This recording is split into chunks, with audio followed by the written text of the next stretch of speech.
So quickly, I'm going to go over, we may actually blow through, we got an hour and a half, so we may blow through some additional stuff, so I don't know how much we'll get through this and how much, or where we'll end up, but we'll try to get through as much as possible. The quicker you guys kind of, get exposed to this stuff, the better. So, if you look back, it was an old military project.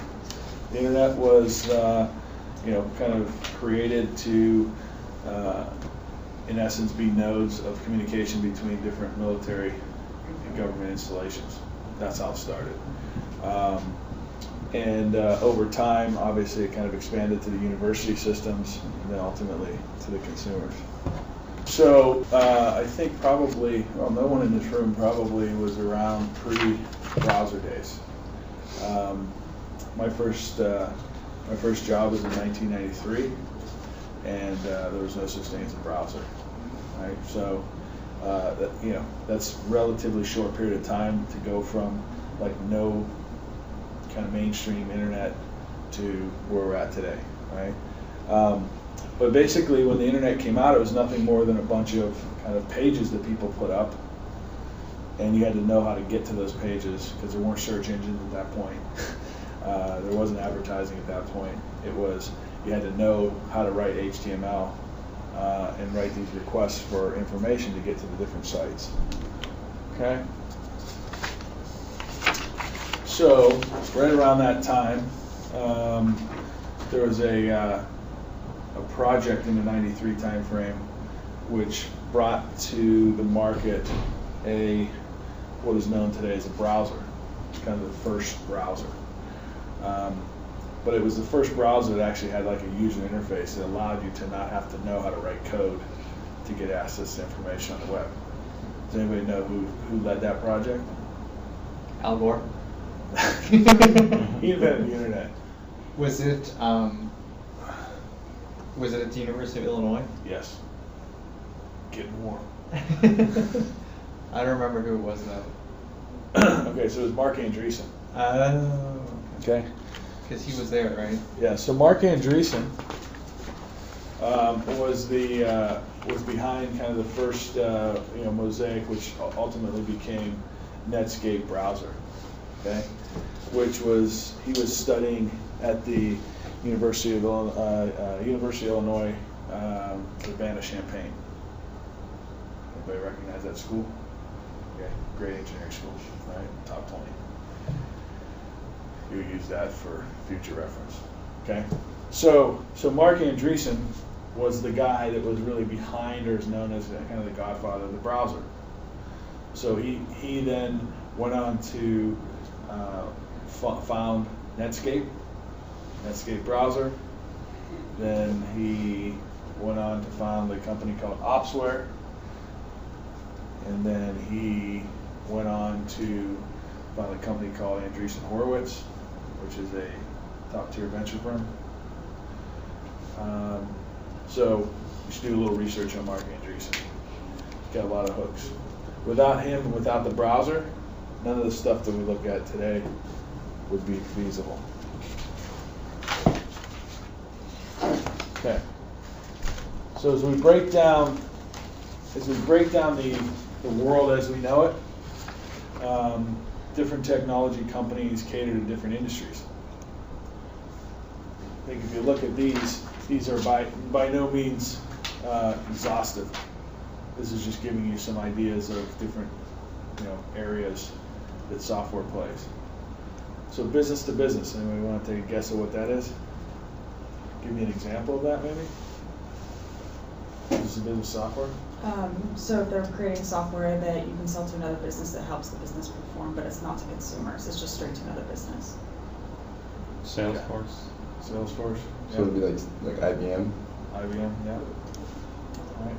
So a lot of times also referred to as enterprise software. So business to consumer. Anybody want to take a stab at that? We don't have a lot of trick questions in this. Zappos? Okay, business to consumer. Okay. Facebook. So, Facebook, yeah. So any site or any service that's delivering something to a consumer. So consumer to consumer. Anyone want to take a guess at that? Craigslist. There you go. Craigslist, eBay, Amazon, and it's certain parts of Amazon. It's where somebody's providing kind of the solution allows consumers to transact with consumers. Community. Facebook. Okay. Well, I thought you said Facebook was a consumer site. Facebook's a community site. Okay. Is it not a consumer site? Consumer, are you selling the product? Are they not purchasing the product though? I didn't say anything about being a commerce site. Okay. So then it would be both. There you go. Okay. That was a trick question. Okay. So again, companies are going to fall into multiple categories. What's important is that you don't memorize all these categories, but you look at a company and understand kind of what their business is. How do they make money? Right? What are two ways that companies can make money? Advertising. Okay, that's one. What's the other? On the Selling. consumer side. Selling something. product. That's it. Is there any other way to make money on the internet at the consumer level? Think. That we're talking like product versus service, or they're the same thing? Yes, so you're selling something or you're advertising something. Is there any other ways to make money? Not a trick question. Think about it. Deep thoughts. All right, e-commerce. So e-commerce is selling a good, okay? Transacting a good. So Zappos would be a business to consumer. E-commerce, it would also be an e-commerce site. So you're selling a product. Okay. Entertainment would be video sites, gaming sites, those types of properties. Excuse me. Search engine and marketing, those kind of, Yahoo, Google, Ask, okay, number of different search portals. Now, does anybody has heard of a company called Trulia? How about Zillow? Zillow? No, Zillow? Once you buy a house. Yeah. Yeah. See, that's why. Yeah. So look at those two companies up, Zillow and Trulia, right? And let me know what kind of companies you think they are tomorrow. How do you spell the second one, Trulia, Trulia. Okay, so this is kind of really, give you some examples, real world examples. I think you guys nailed most of this, so we will cruise past this.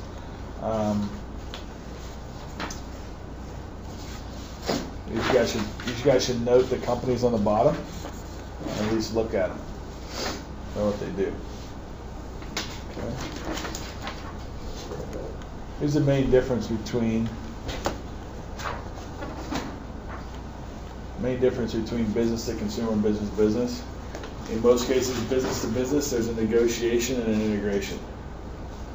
So if you sell me something like Salesforce, usually the price is not fixed, the price is negotiated, and there's usually some type of integration necessary to make it work, almost in all cases. Unlike a business to consumer, which is the price, it's displayed how it's displayed, you're either interested or not interested, and you buy it or you don't buy it. Okay. Couple, PayPal, great company to source from. Some of the smartest engineers. The founder, anybody know the founder of PayPal is? Peter Thiel. Yep, he's the first. Elon Musk. Another one, yep. Looking for the tech guy. Oh, Reid Hoffman. He's another one. Dave Sachs. He's another one. So far, it was a young guy. Yeah. He founded Slide. Yep. Max Levchin. Max Levchin. Anybody want to know where Max Levchin went to school? Urbana. University of Illinois, Urbana-Champaign, same place Mark Andreessen went to school. Okay? Top 20 school. You're going to see a theme over time. Right?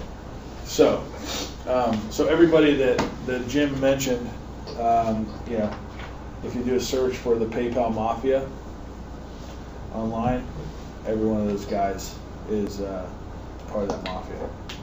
So, let's just kind of quickly go over it. Little tangent here to show you how connected the Valley is. All right, so Peter Thiel was a hedge fund manager, investor, met Max Levchin at a Stanford conference. Max pitched him on this idea that we know today as PayPal. Peter put some money into it, decided he wanted to be a CEO, put his money in, took over CEO.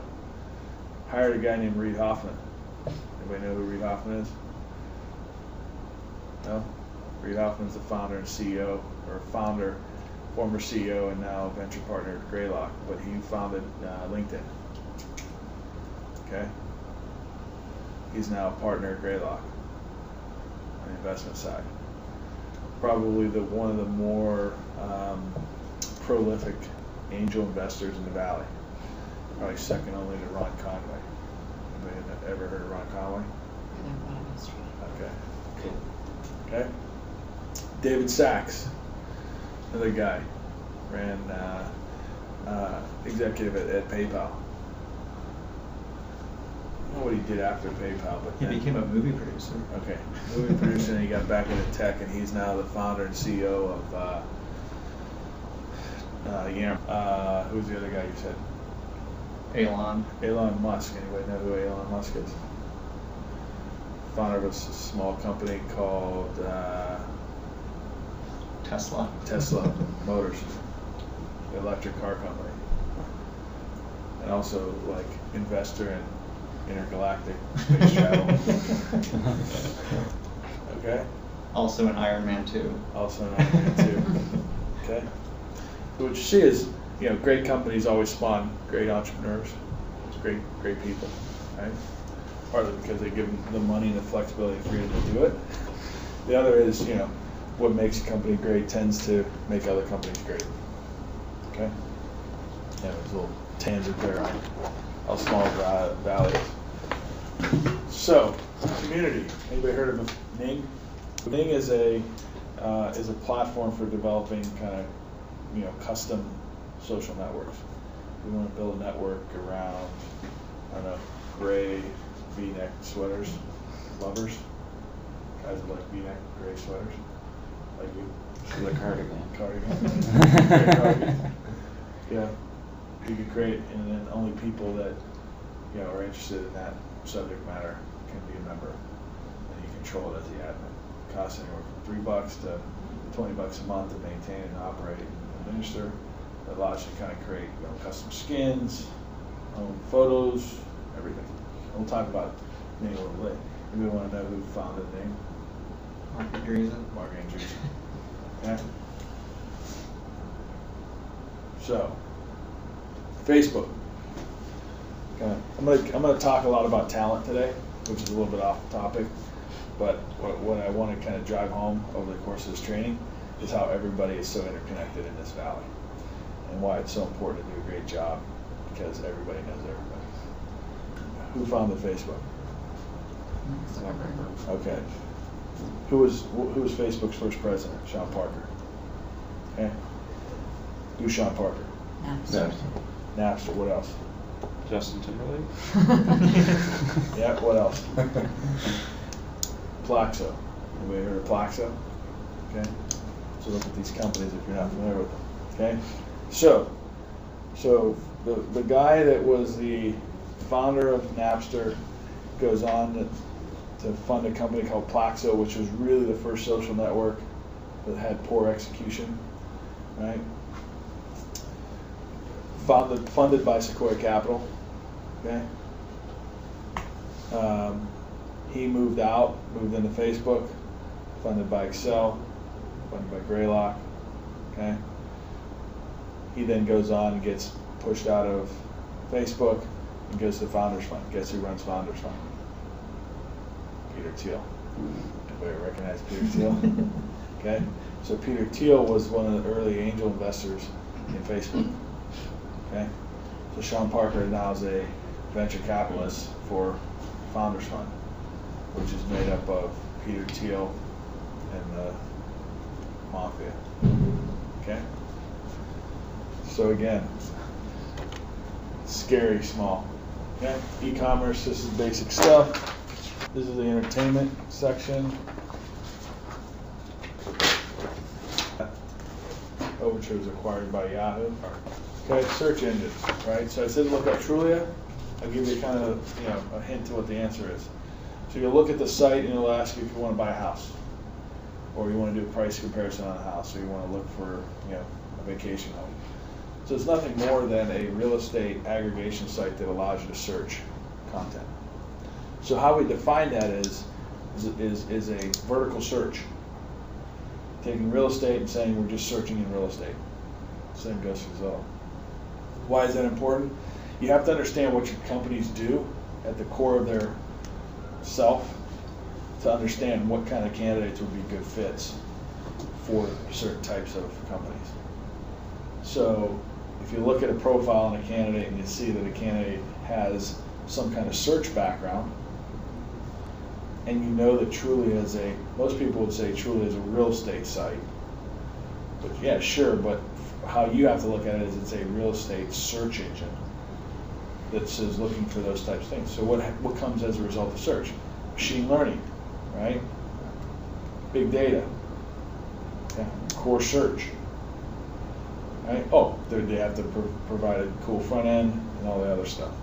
So when you see a candidate, when you're making matches, right, you're going to say, this guy has machine learning, or has search, or has this, or has that. He would fit for Trulia. Like, that's how you're going to become a star in this business. Like, it's not hitting the obvious ones, because the obvious ones are easy. Like, a monkey can do the obvious ones. Like, what we want to do is we want you to kind of, you don't have to understand how it all works. You just have to understand what it is at the core they do. If you understand at the core what they do, the rest is easy. Okay? So shift gears into technology here. So that just gives you kind of a general landscape of how to think about companies. So what is important about a company when you're evaluating a company? You guys probably won't be on account management for a few months. But when you look at a company, there's a couple things that make up a company. Right? You want to look at who the team is and who the investors are, and how big the market is that they're attacking.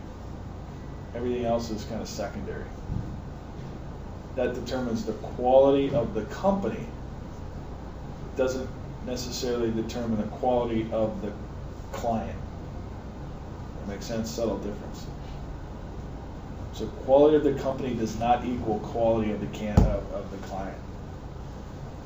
What makes up a good contingency client is somebody who scores high in those areas, but also has a lot of demand, or a lot of need, has a lot of urgency, and has a reasonable set of expectations on what they can get.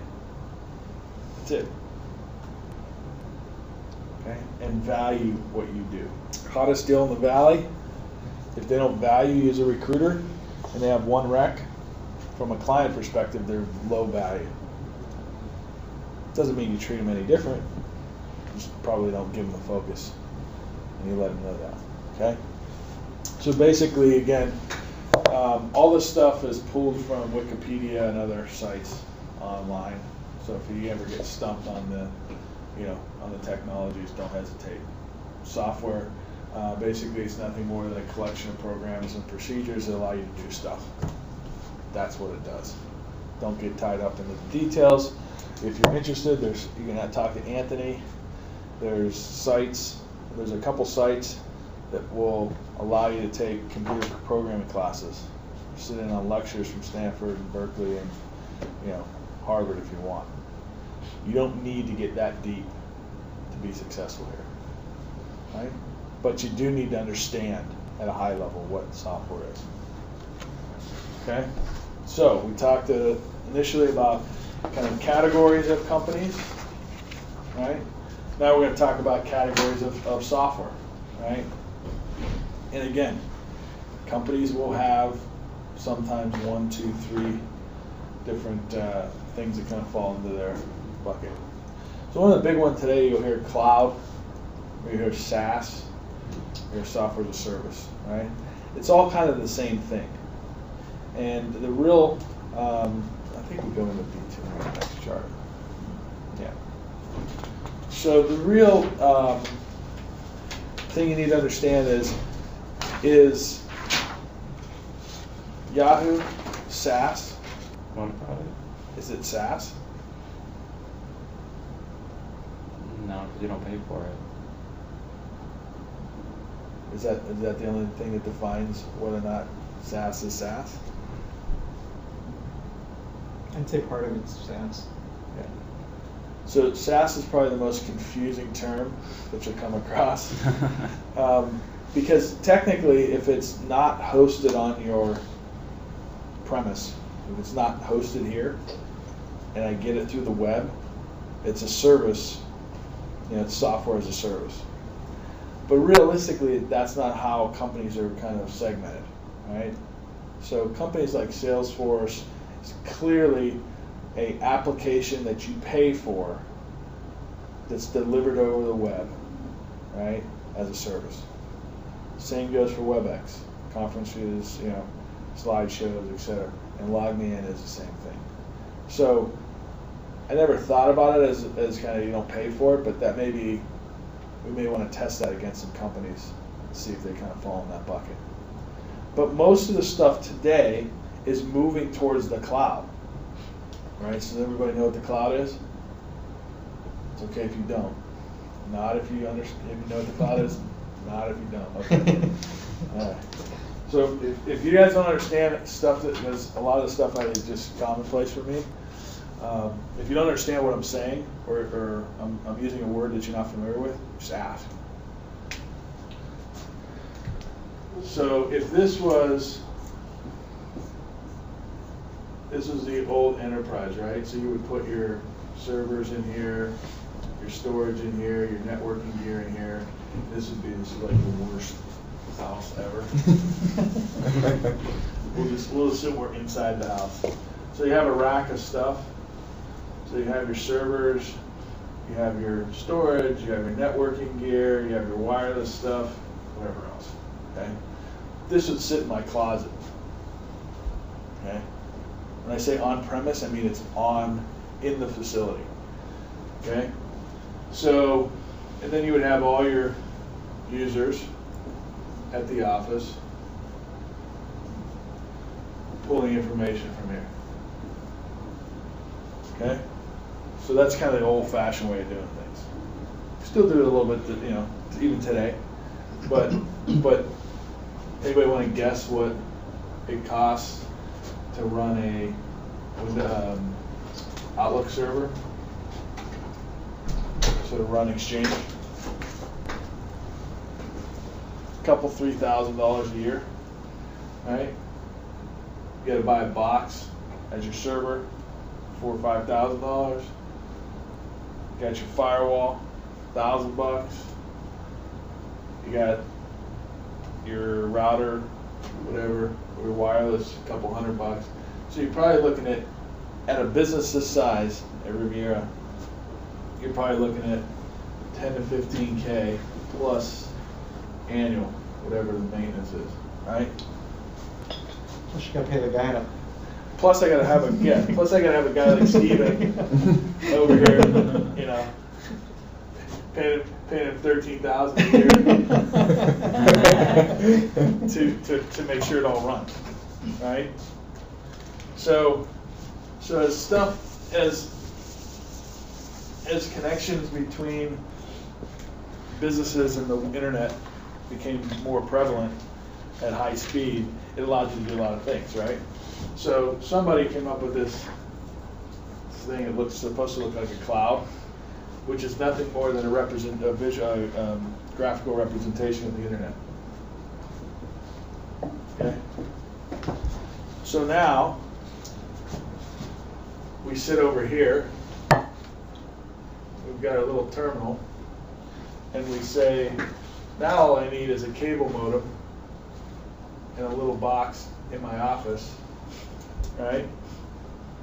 And when I go get my emails, I hit the cloud. And on this side, I've got a company, let's say like Call Tower, right? Who guess what? They have that same box, but bigger, that I had, but they're dishing it off to 1,000 customers. So whatever their cost is, right, is divided by 1,000. Way more cost effective, and guess what? Now they maybe have 2 guys manage this stack, right?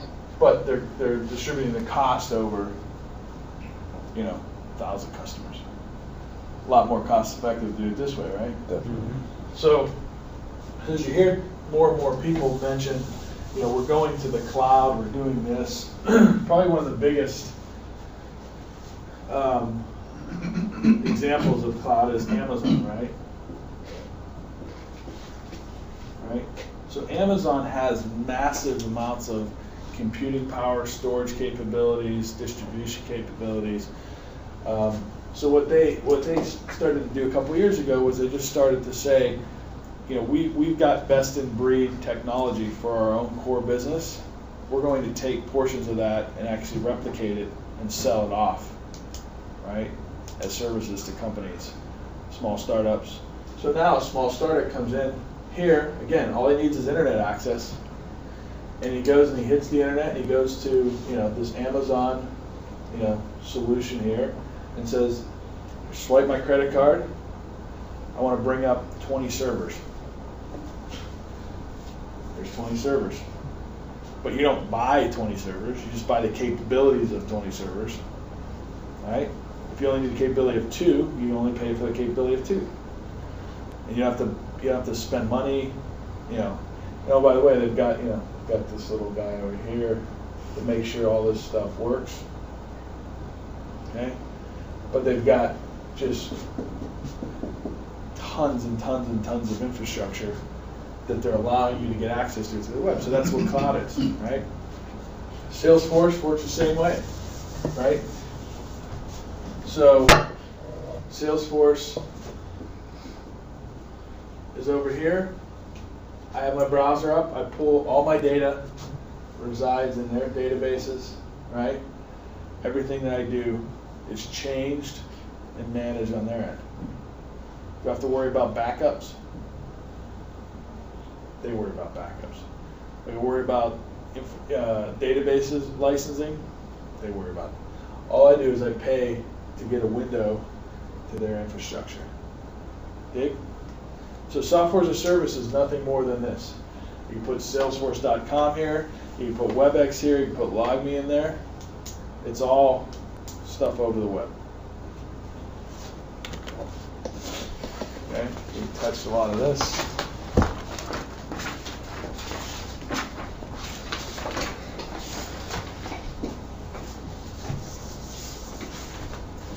You see business intelligence once in a while.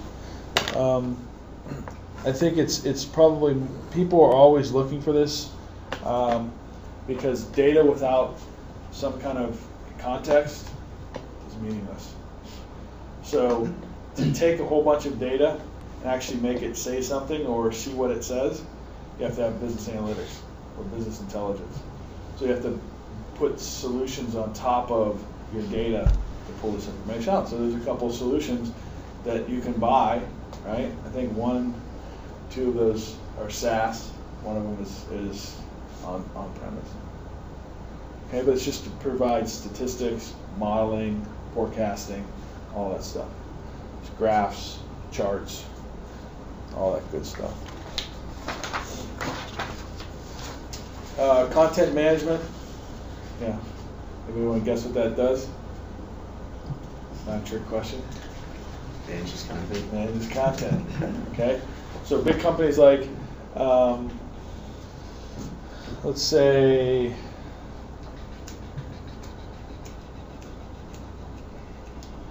Amazon. Okay. When Amazon brings a product in to their inventory, what do you think they do? I think they take a snapshot picture, type in all of the data, price, SKU number. Think they do all that stuff? Probably not. Probably not. Okay. So there's services out there that will categorize items, right?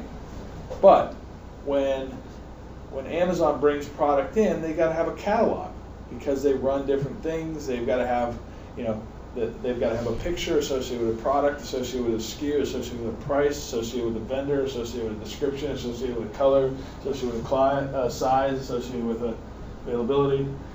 Lots of information, right? Well, you got to create catalogs, and you've got to manage that content. And so when that stuff changes, you've got to know that this has been discontinued. I don't want to go through every line of code and, I want to say this item has been discontinued and everything that's affiliated with it has been discontinued as well. So you start to say there's a lot of kind of needs for managing of information. Catalogs are just one example, easy to understand, of content management. But you get to like a blog site, right? You want to manage stuff across a media site.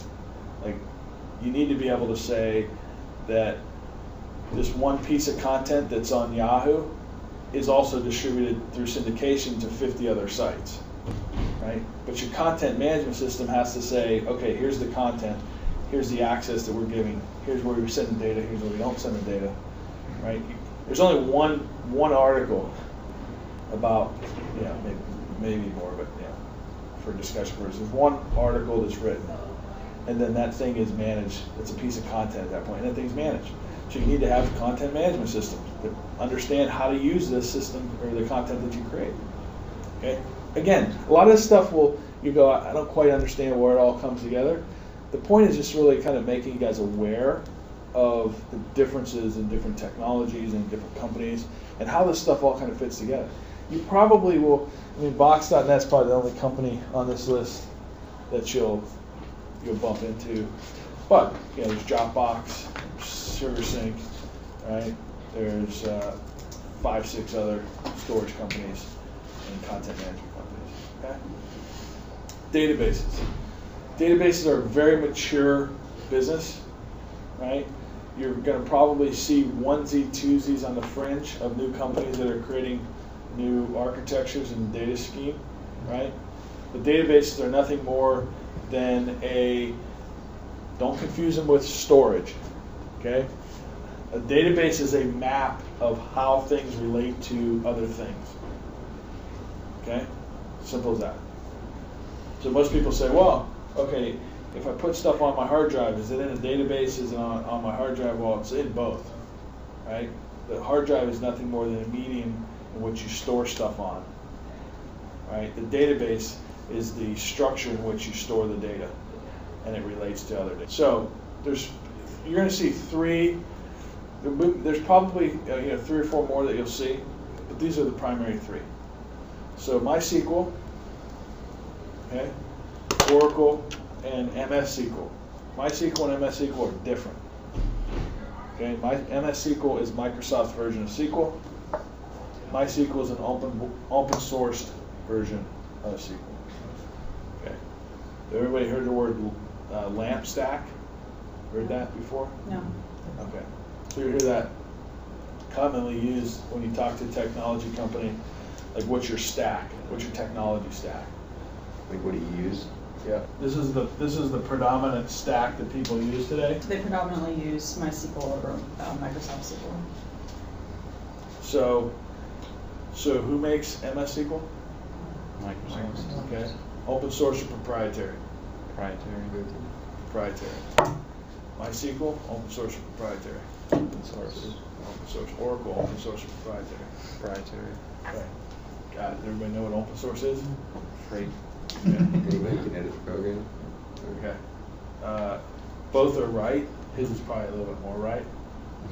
Because you can pay, MySQL was a company, which you paid to provide additional services around the core open source code base. So technically you're wrong, but you're kind of right. So open source does nothing more than gives access to the community, the source code in a piece of software. Think of it that way. Everybody has capabilities to edit it, right? And the community kind of dictates what gets adopted and what doesn't get adopted. Would Wikipedia be something like that? Open source? Well, Wikipedia is a site. Oh, okay. I guess in an editorial standpoint, it would be an open source because people just Yeah, put their information. crowdsource content. But the same thing happens. So you'll hear things in the next couple of days like GitHub, right? And these meetup groups and so forth. There's like certain people that take past. So an open source project is how they define it. So they'll say, I've worked on open source projects. Well, what projects? And then they'll tell you what projects. And everybody can kind of, and then the beautiful thing about it is, at the end of the day, you can pick and choose what you want. Right? But there's like a core set of code that you use for MySQL, for database, right? Yeah. Everybody knows it, you can download it, it's kind of, but as people make improvements, the overall system gets improved. But nobody kind of owns the code. Yeah. Okay. Just out of curiosity, because I know there's a WAMP stack too, right? The Windows-based stack. Yeah. Are they considered interchangeable? Like if you developed on LAMP, do they say, oh, well, So you're probably not going to develop, good question. So, and make sure I answer it correctly. So you're likely not going to have a Windows development environment with an open source database, right? So you're probably not going to have like C# and MySQL. If you have C#, you're probably going to have MS SQL. Right. If you have Java, you're probably going to have Oracle, but you could also have MySQL. So it depends on the language, and there's different uses and different reasons for using stuff, and we can get into that later. Okay. But it's easier to use certain things together. Okay. Okay. So if you want to call yourself a database administrator, go on, figure out how to write a SQL query. Very basic shit. Very basic stuff. Right? You don't have to learn how to do it. Just learn how to write the query itself. So take that as an assignment.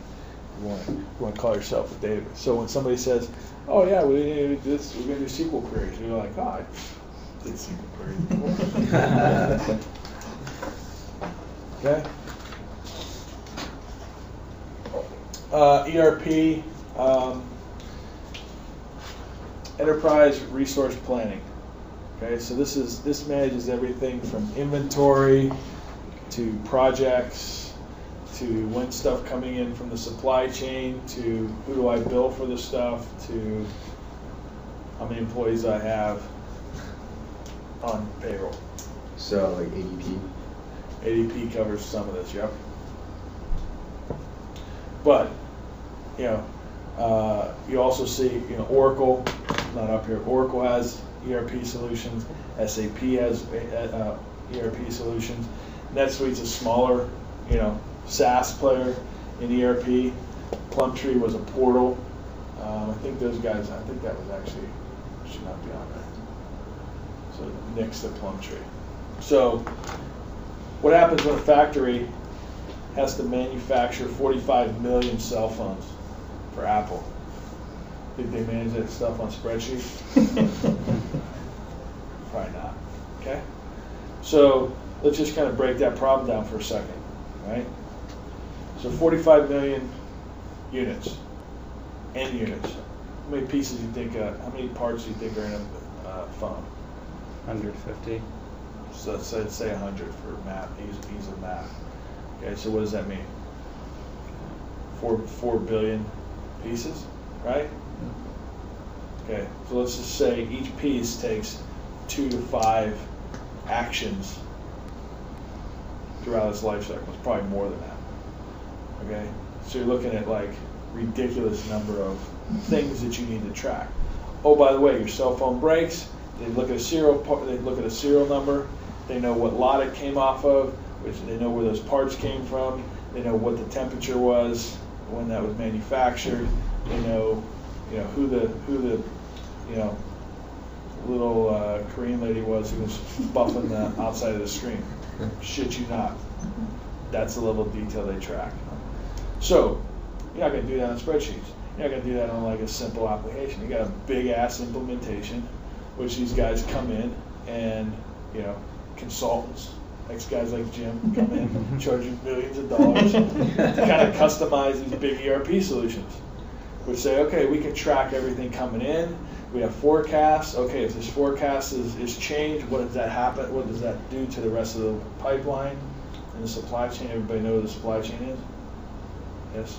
No? Yes? Give me this if you understand. Okay. Okay. I don't want to be saying stuff you guys don't understand.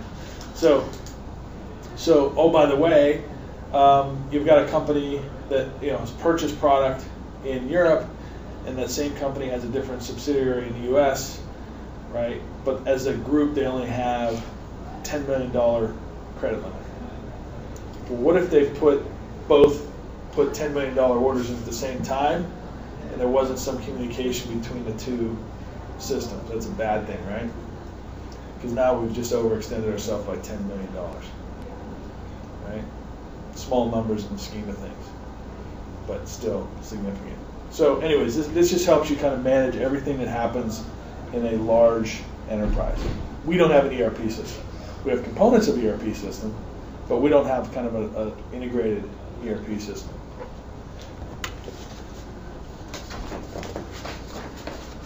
Middleware. I think you guys should you probably will not do many roles in middleware, but you should at least understand what it is. Okay, you have so you have a customer up here, and let's just say, go back to, let's say a customer doesn't have an integrated ERP system. So they have Peachtree Financials, okay? They have Salesforce.com, okay? They have SAP for some manufacturing, and they have NetSuite for Taleo, and then they have some other kind of proprietary systems, okay? Well, these systems are all kind of proprietary, okay? So in order to talk to this person, right, we need to do some translation. So think of it this way, simple, very simplistic. This dude speaks French. This dude speaks Italian, English, German, Portuguese, and Tagalog, right? Well, this person only speaks one language, and that's, you know, Acme Corporation language. Right? So what you need to do is you need to put in this, and this, again, doesn't sit exactly like this realistically, but this is middleware, right? This is going to, you'll hear the word bus, right?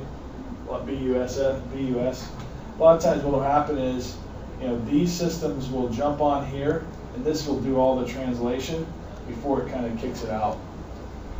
But it also will say, I need to be able to communicate with my financials with Salesforce. So when I trigger an order on Salesforce, that it kicks over to creates an invoice, right? So, you know, these things are just, and there's these little things in here called APIs. You know what an API is? Application protocol. Interface, yeah. So it's nothing more than a way to say, if you put a translator in between me and you were speaking French to me and I'm speaking English, and he's a translator, he's the API. That's how you think about it. It's obviously a little more complex than that, but it's just really telling you the format in which you have to send to the API in order for the other side to understand what it is. But when you tie that all together, that's what we call middleware. They also call it like glue logic. It kind of ties everything together, right? But, you know, some companies like Salesforce will have shitloads of APIs, tons of APIs, because they need to interface a lot of different systems, right? So that's middleware. So it's nothing more than a glue that kind of ties all the different disparate applications together. What's the difference between middleware and firmware? So, I'll tell you in a second. I think we get down to that. Okay? So, operating systems, again, operating systems for the most part are fairly mature. Okay? Obviously, Apple's doing some interesting stuff with open source or with operating systems, but it's a very tough market to kind of do anything new in, just because there's so many guys out there that are dominating. Right? You come up with the next best desktop application, operating system, but unless you get distribution on the desktop, doesn't matter. Right? So these are kind of the three main ones. And there's a lot, obviously there's a lot of permutations, right? So Windows, you've got, Windows XP, you've got Windows 2010, you've got Windows Server, you've got, but the operating system is Windows. Linux, always guy next door, Linus, right? It's Linux, not Linus. Not Linux, Linux. Okay, and then you got your Apple version, right? So, does anybody want to take one of these and figure out where it falls in? Okay, so if this is the database, you have three other parts. Operating system is one. So which one do you think it is? The top, what kind of Linux they use. Okay.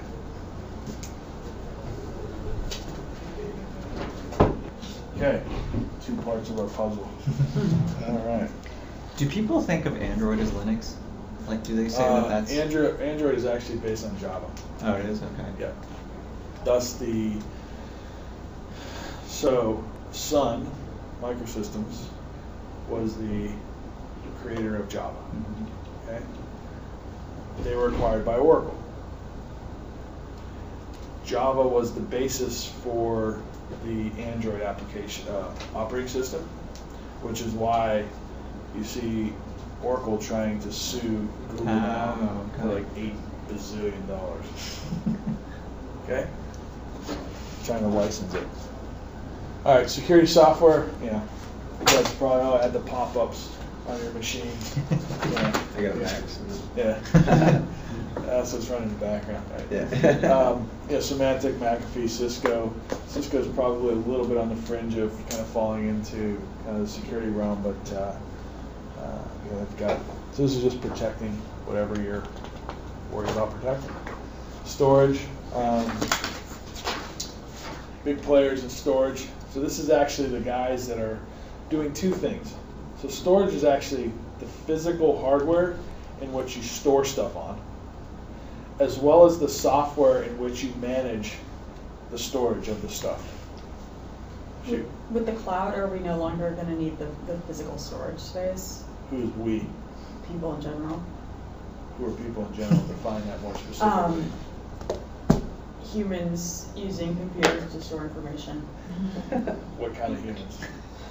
Consumers. Any. So consumers, yes. Consumers, yes. That's what I'm getting to. Okay. So consumers, yes. Like you will at some point not need to have a computer at your office. But businesses will still need. Well, no, again, some businesses, the guys that are running the cloud, like storage will never go away. You have to store data, but like where you store it from, like whether it's on your hard drive, on your flash disk, or 3,000 miles away in Dulles, Virginia, right? It doesn't matter. But they still have a Like, it still needs to be there. Okay. So all the cloud has done is they've moved the hardware further from the user into a facility, right? That provides areas of specialization at a reduced cost. That's it. The only reason we moved to the cloud is because it's cheaper. Like if it was 10 times more expensive to store your stuff on Box.net or Dropbox, you wouldn't do it. But at scale, because of the software that these guys provide and the management capability they can provide, it's more cost effective. Mm-hmm. And, Right. and then what you're seeing on your desktop, like we're on the cloud space here, are you seeing like a reflection of the data basically, or like how does that? Say that again? Well, I mean, like, so if we were all storing stuff in the cloud somewhere, say Yeah. at the office here, and like I get on my desktop and I have all my files and everything, so am I like seeing a reflection of the data Yep, on my computer? yep, Okay. yeah. So if you guys have stuff on Dropbox, Mhm. have you used Dropbox? Yeah. Okay. So if you put stuff on Dropbox, until you open it, it's on Dropbox. But you see it as if it's on your desktop, right? And they're doing some cool stuff where there's certain types of data that they're, for certain sizes and types of files, they're storing some of the stuff on your desktop, right? But they're still providing you quicker access to access it on that, on your phone, at the home, than if you had to like send a 5 gig file across the web, right? So there's a lot of cool technologies around that. But yeah, in essence, you're looking at a mirror image until you open it, and then as you so MaxHire is an interesting example. You have a desktop application, sits on your desktop, but no data sits on your desktop. Does that make sense to everybody? So when you type stuff in, like you have to hit Control S to save, and basically what that does is it takes the cache, CACHE of the code or of the content, and until you hit Control Save, it's just stored in your local memory. When you hit Save, it sends that as a burst of data to the database and updates the database. Then everybody can see it in real time, because immediately it's right. But that's why sometimes you got to kind of like refresh the browser or refresh the app, because it's just, it's either has old data or it hasn't kind of cached and sent it to the database in a new way. Does that make sense? Mhm. Okay. So yes and no, depending on who you are.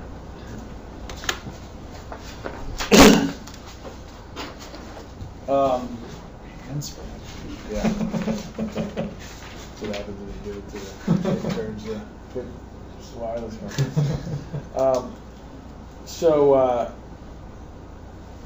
on the wireless side, so basically this is, again, there's wireless management, there's cell wireless. We don't do a lot on wireless. It just tends not to be in our sweet spot. It's not that we can't do it, we just haven't.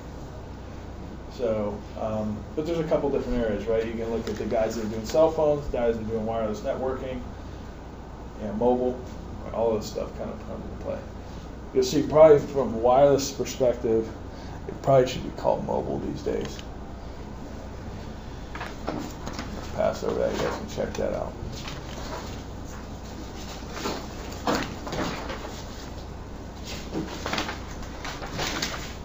All right.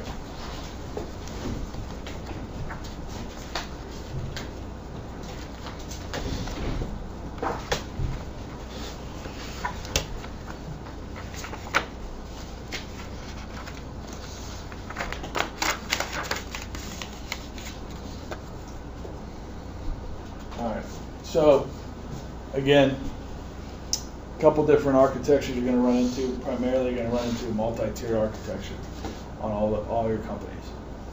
Okay, but just so you're aware, single-tiered architecture is one application with multiple components, such as an operating system. Okay, so an operating system has multiple components, sits on one device. That's it. Okay, that's a single-tiered architecture. Okay, one device, it can run on itself. It doesn't need to talk to anybody else. Single-tier architecture. Okay, two-tier architecture. Previously, past lives referred as client-server. Okay, you have two pieces of, the architecture required. So does everybody know what a client-server is? Okay. Back in the day, right, you had two boxes. This is where the user was at.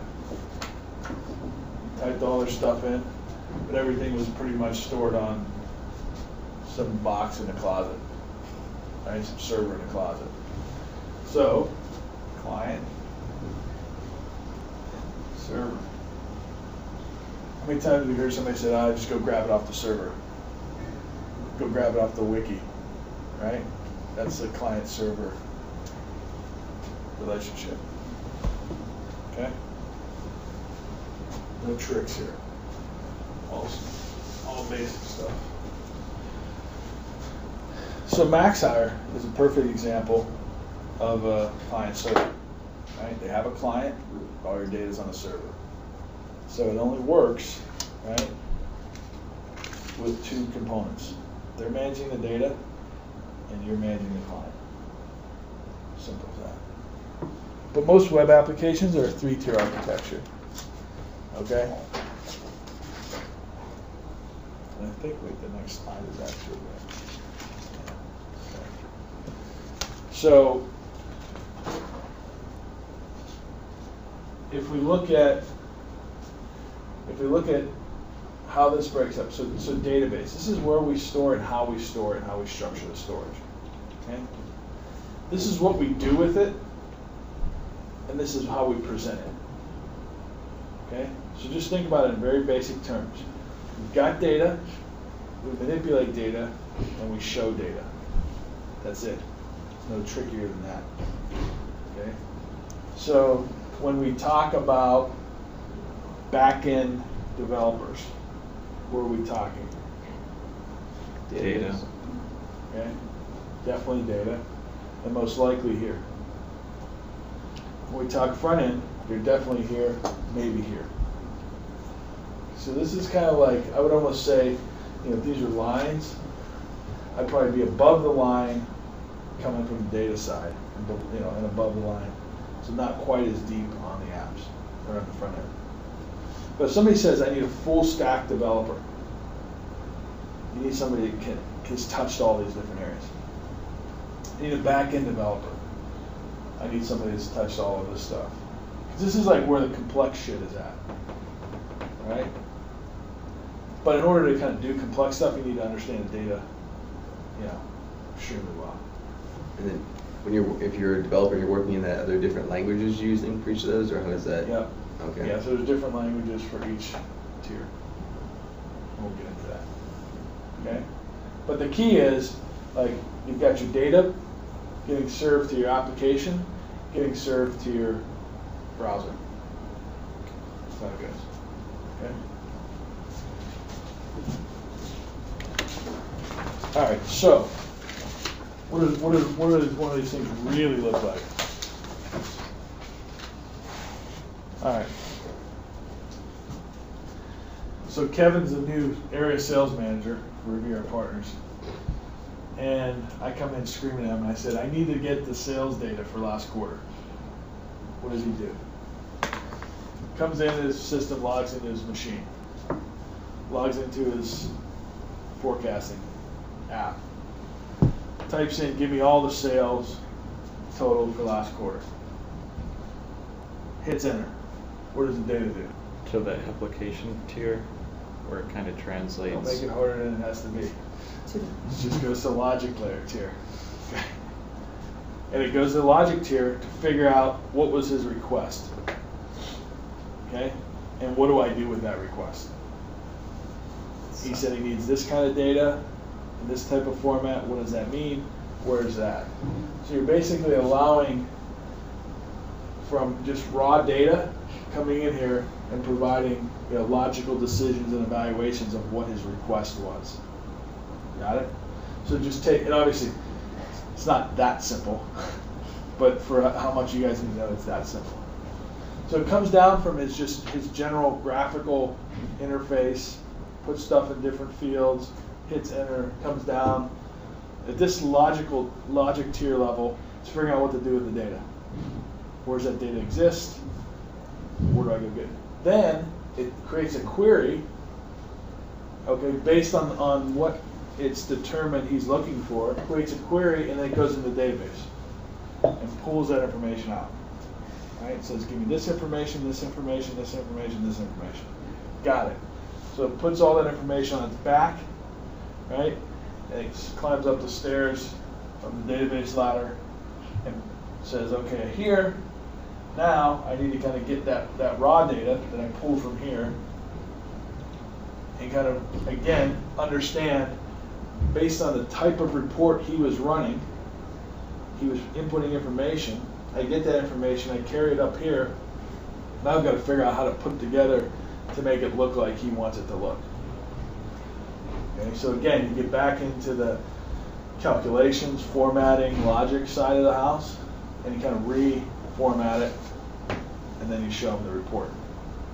How long does this take? Wait, 0%. Like milliseconds, right? But that's all that happens, right? You ask for something, figures out, you know, okay, I interpret what you're asking for. Where's that information? Let me put that in a query. Let me go get that data. And take that data, bring it back out. It's kind of in raw or flat format. Let me kind of massage it to make it look like, because I know up here there's some kind of setting that said this is the report I want to see. So that just follows along with the information. Coming back up here, boom, done. Get it? Gives you a new appreciation for a web app. But that's all that happens in every single app at a basic level. Now it kind of can explode in the various different areas, but at the end of the day, that's really what's happening. Every time you hit enter, you're sending a request for information that a web server is interpreting, then an app server is interpreting, then a database is interpreting, then it's coming back to you, kind of like a boomerang. Dig? Make sense? Cool. So, with the exception of Jim, who was the founder of Ning?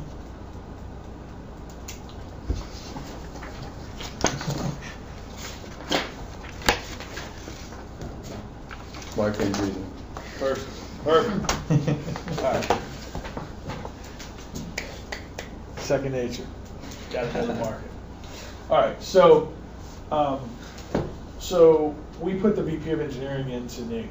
So he was gracious enough when he was there to provide to us kind of a illustration of what their infrastructure looked like what they were building, how was it put together, so that we could sell the complexity to our candidates. So again, what's most important when you're talking to candidates and when you're talking to clients is to understand what they do, right? Doesn't mean you need to know how to do it, but you need to understand what it is that they do. How do you get to that? How do you figure out what somebody does? Ask. Right? That's it. No trick questions. Right? Ask. Like, people are so fearful that, you know, when they first get into sales, is they're afraid to ask somebody, what do they do? It's okay. You guys are new. Ask what they do. And even when you're not new, ask what they do. Right? I can't make a placement unless I ask somebody what the hell they do. I've been doing this for a long time. I still have to ask that question. Okay? So anyway, so here's what Ning does. So we were talking about kind of the infrastructure, right? And then the application side, right? So there's usually a line, and here they actually did a great job for us. So they said, this is everything that we consider for us our core infrastructure, right? This is everything that we think of as our application stack. Okay? So they were hiring three different types of people. They were hiring guys that were like great infrastructure, right? And when we talk infrastructure, that's like the hard stuff, right? And they were hiring application developers, which is a little bit easier. And then they were hiring kind of guys that were going between here and here. Okay? So if you just look at this stuff, I'm not going to read through it. If you think about what Facebook needs as a service, right? And we'll talk a lot about services because that's what most people deliver. They deliver like a web service. You'll look at, and this could be applied to Facebook and probably then some. But if you just look at, you know, indexing, geocoding, searching, like tagging, popularity, text message, IM, user authentication, account management, single sign-on, friends, emails, address books. Like all of these things are services. Like they had to develop the capability to manage address books. They had to develop the service to deliver the ability to single sign-on. Those are all kind of core infrastructure services that they deliver. You can see there's a lot of stuff, right? And a lot of complex stuff. So all of these services sat on top of what we call the big iron, right? This is all the hardware, right? So you got servers, you got storage, you've got routers. Okay?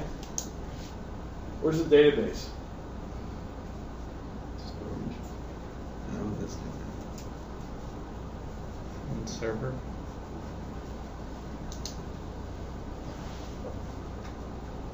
Wait a minute. Group answer? server. Here. No, it's right here. Data store. Right here. Okay? Remember I told you, the database is the structure in which stuff and the relationship of that stuff is determined and mapped. So, yes, technically the database sits on storage, which sits on storage, right? Because the servers are managing this, right? They're pulling data all the time, right? So this doesn't stand alone by itself, as you say. And then the data is being moved around the world through the routers. But the database, kind of, you got to realize that it just holds the structure. So it holds structure for video, relationships for video and photos and music and posts and messages. So you can see very quickly, with one user, this stuff is pretty complex. With 700 million users, you can see how it just gets out of control. Right? Luckily, most of your clients are not going to be this complex. They're going to be doing some of this or some of this or some of this. They're all going to have some type of data structure, database. They're going to all have servers, maybe in the cloud, maybe on site, probably in the cloud. They're all going to have storage, probably in the cloud. So do these developers, after this stuff's created, they manage it and like make sure it's all checked, or like what do they do? Well, because of what Ning was doing, Ning was providing kind of the service. So they were like providing a Facebook-like service. So, like if you were a developer and you were trying to just create your own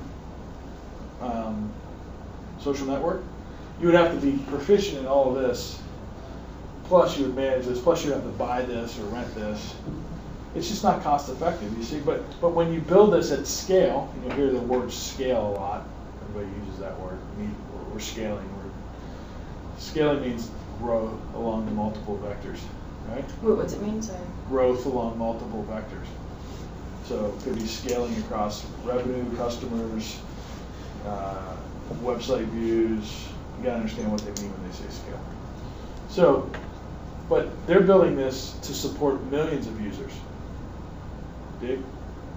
So yeah, they had a team of like 100 guys running this and this. Right. And what I'm asking is like running it isn't like full time, like this is their job forever as long as the site's up, or like they build this and build it and then it's good. I mean, Well, no, there's always maintenance and there's always new features. It's like it's a living thing. Okay. It never's like done. Engineers are never done. They're just closer to the perfect product. They're never done. Okay.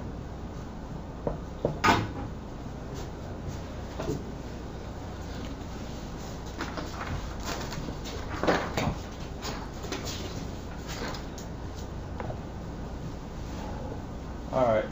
So web servers.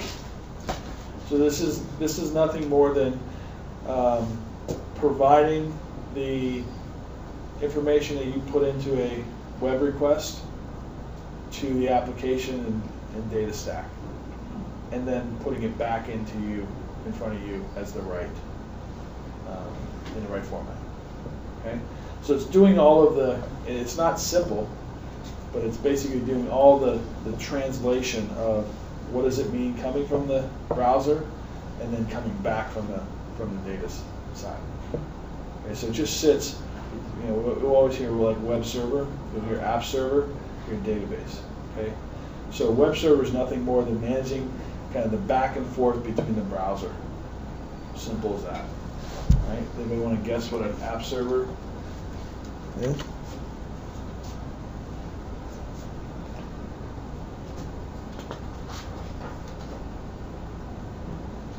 So they're doing all the heavy lifting, right?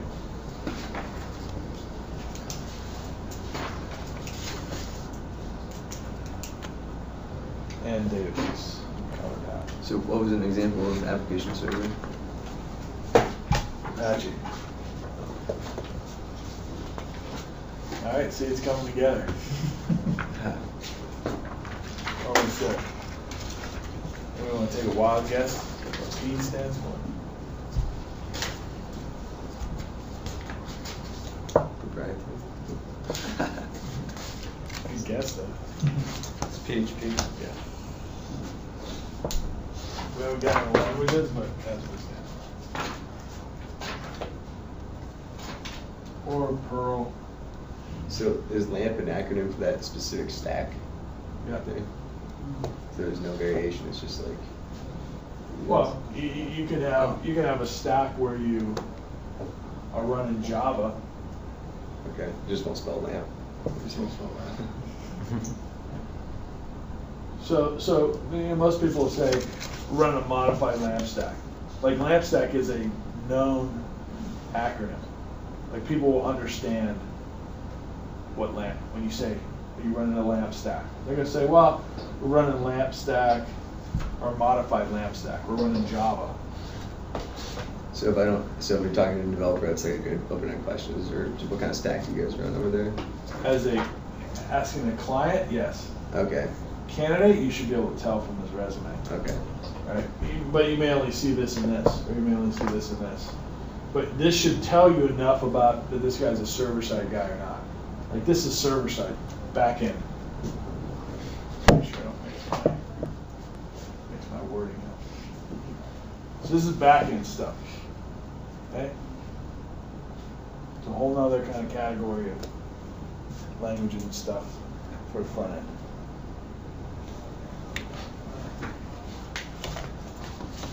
All right, so we got 10 minutes. We're just going to jam through whatever we can jam through.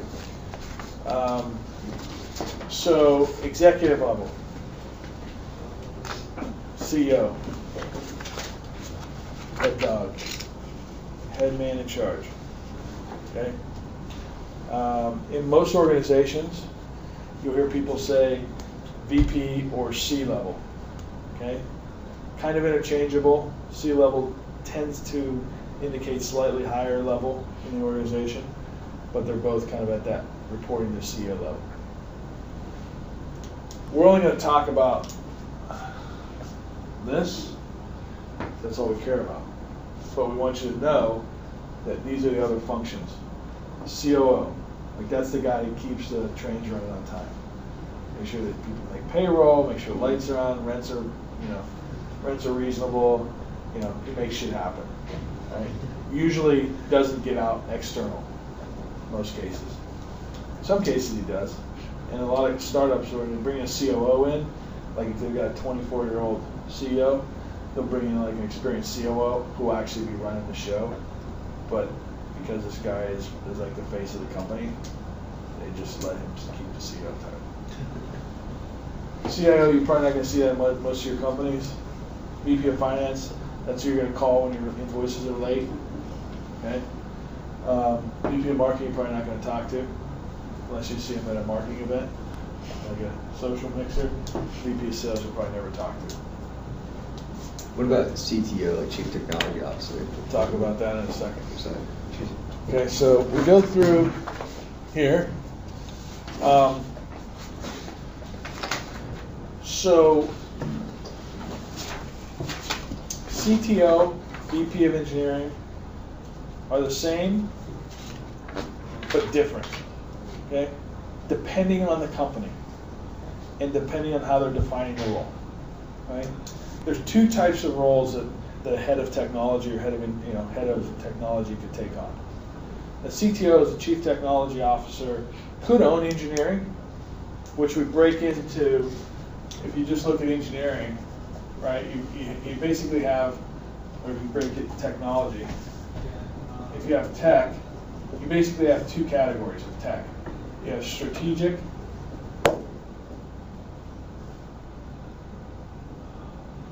and tactical. Okay? This is, what we're going to build, and this is how and actually building it.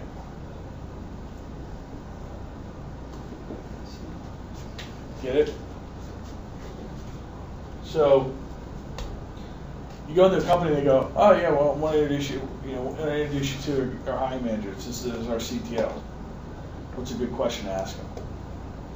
Is he strategizing and plan, or? Yeah, are you strategic and do you execute, or you just come up with the great ideas and let somebody else do all the work? I wouldn't just ask it like that. But in essence, like there's one guy that kind of executes and one guy that sets the vision. But the dudes that do both are worth more. Yeah, but not that much. So by that definition, this would be a CTO and this would be a VP engineering. By that definition.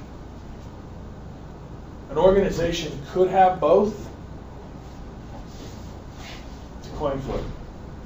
A lot of times what happens is a CTO will be a founder who doesn't have the experience to execute, wants to stay with the company and set direction, but then becomes a peer to the VP of engineering who actually comes in and gets shit done.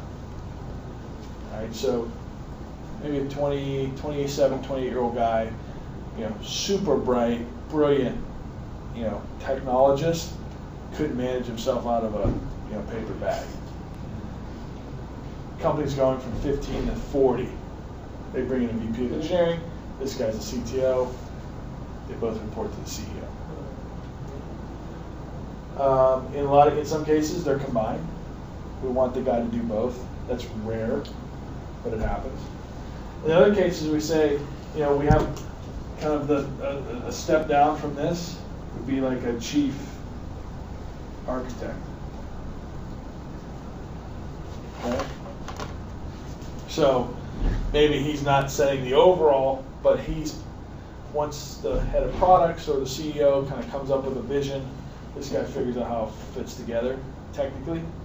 This guy built it. Again, same issue. Same. Get it? So there's no right answer, there's no wrong answer. How do you figure out what your organization, how it's structured? Ask them. There you go. Ask them the question. Who does what? No trick questions in this class. All right. You guys can read through that. All right.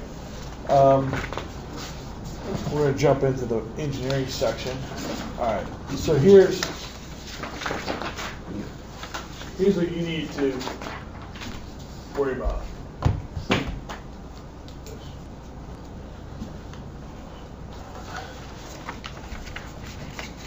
Okay. Some organizations, the CTO will report up to the VP of engineering. If this guy's a founder, usually that doesn't happen. Usually they're peers at that point. But in a lot of cases, the CTO will report up to the VP of engineering. Could actually be the other way around. I've seen that happen as well. So this one's kind of a variable. Underneath the VP, any of these positions can be removed. So if a VP in a smaller organization, there might not be a director, but there's probably a manager. If there's not a manager, there's probably leads. So you just have to ask, right? So here's what we focus on. I focus on this. We don't focus on this. We don't focus on this. Will we do these? Yes, but we don't focus on them. We focus on this. We focus on this, this. We don't focus on this. We don't focus on QA. We will do QA, but we don't focus on it. Okay? So, your bread and butter is going to fall into these 3 or 4 positions. Does anybody want to know why I don't like when recruiters recruit web developers?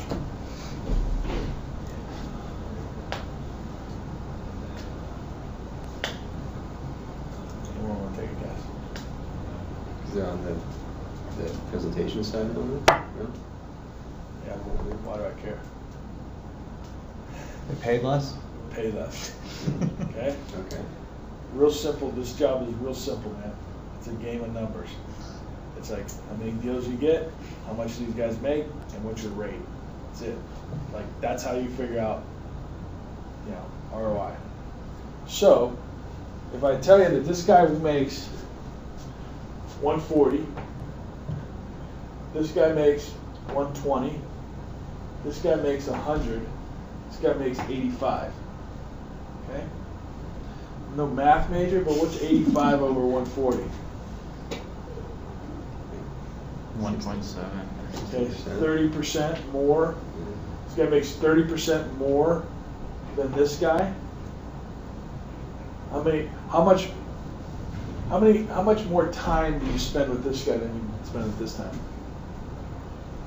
On the phone. About the same. Probably far less, because the guy is experienced. You got to deal with some rookie who's like looking at the wrong stuff. Right? So here's the trap. Guaranteed, one of you will fall into it, probably break your leg. Right? You go, oh, but he's so good.